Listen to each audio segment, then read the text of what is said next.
Today we're talking about introverted sensing and extraverted sensing. Continuing the series where we've been comparing cognitive functions, we have reached the session where we're discussing about the sensing function and how it can manifest differentially depending on whether it is an introverted or an extroverted version. So stick with me, we will talk all about that in the next few minutes. If you haven't already, please don't forget to like and subscribe, and let's dive in. So, the sensing function, similarly to the intuitive function, is one of the functions that people use to perceive the world and relate to the world. However, in contrast with intuition, sensing is more focused on concrete experience. While intuition deals with ideas, with the conceptual world, with the abstract world, sensing is more interested in concrete physical practical experience. Both SE and SI do that, but the way in which they relate to the world is slightly different. If you remember last week, we discussed about NI and NE and how both of them are connected to the sensing functions. And I was saying that when NE explores, SI stabilizes. When SE explores, NI stabilizes. In each of these pairs, we've got a dynamic between stabilizing and exploring, between going out into the world and then bringing stuff back in and sedimenting them. People who prefer NE and SI, so NPs and SJs, will be very much focused on stabilizing and securing their experiences. SI is the kind of function that probably has the best ability to learn from past experience. The way I imagine this is SI has this like a really big bag, and the more it experiences, the more it puts into that bag so that it has a very good understanding of the past. This is why a lot of memes and stereotypes online describe SJ types who have a high preference for introverted sensing to be people who are very tradition oriented, people who don't like change so much, and so on. This is not entirely true. Sure, stereotypes are based on some part of the truth, but of course it depends on too many other factors. However, people who prefer SI, even NP types, ENTPs, INTPs, and so on, they still deep down crave a stabilization of experience. An understanding of what worked in the past, what was useful in the past, and what kind of things can be kept as a ritual. On the other side of the spectrum, when it comes to NI and SE together, the pattern will be reversed. So NJ types and SP types who prefer extroverted sensing over introverted sensing will be much more likely to take their experiential energy and push it out into the world. So the people from the first category take their experiential energy and bring it back to them, using it to stabilize themselves and their lives and their experiences, whereas people who prefer SE will allow this energy to push them outside of themselves and make them experience, do things.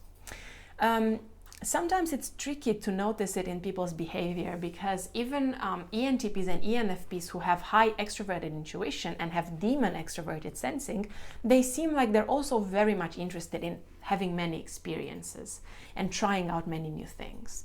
But for them, it's more about the mental experience. They do the things that they do because it stimulates the way that they understand concepts and ideas.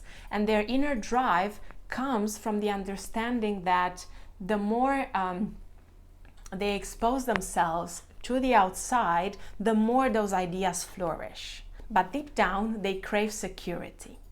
On the other hand, SE, especially ESTPs and ESFPs who have SE hero, will look outside of themselves and will push themselves out of their shell to live an experience, purely for the physical, concrete experience of where those things might take them. They will be also much more likely to enjoy engaging with the outside world and using their senses to understand what is going on. vision, taste, smell, and all of those other things, allowing them to get a glimpse of what it really means to engage with the world. Something else I picked up here is that people who prefer SE don't care so much about stabilizing their body. They enjoy engaging so much with the outside world that they forget about their own body. And if you think about people who do sports, I feel like people who have SE preference over SI will be much more disconnected, much more they will lack this ability to control their body in a way. Whereas people who have a preference for high introverted sensing will be much better at being in tune with their own body and kind of controlling what their body does. If you think of a skier, an SP type or an NJ type will be much more disconnected with their body, and you will see their limbs being all over the place. Whereas people with high introverted sensing are much more likely to have their body very connected with itself, much more stable, much more focused. But the truth is that people with an SE preference seem to be better at learning physical skills faster, because they're so focused on the outside world that they take in all of that information and start connecting with it and start learning very fast. But they might still struggle with connecting with what their own body is telling them. So they respond to the outside world and the stimuli that come from the outside, to how the snow feels and how the temperature is and whatever, but they will have difficulty relating to their inner world, inner body, I mean. Whereas people with SI, they might take a little bit longer to learn how to do those practical things or how to get better at those skills. But once they do, they will be much more consistent in how their body relates to that outside world. The reason is that they don't take so much information through SE, so they will need to put things in their SI bag, stack them up for longer, stabilize them, and once they have a clear and stable understanding of what is inside of that bag, they will have the ability to kind of use that and implement that and create the kind of situation where their body feels comfortable. Something else I noticed is that people who prefer SE over SI seem to be more flexible with respect to the physical environment that they are in. They adapt easier to different environmental conditions. Whereas people with SI seem to be more bothered by what is going on. Oh, I don't like that it's too hot, I don't like that it's too cold, I don't like that I'm not comfortable sitting on this or whatever. I mean, I'm not saying that people who have SE do not care about these things, but they seem to find it easier to move on because they might not even notice that it bothers them. It bothers them somewhere in the background, but because of the sensing function being outward, they're much more likely to just engage.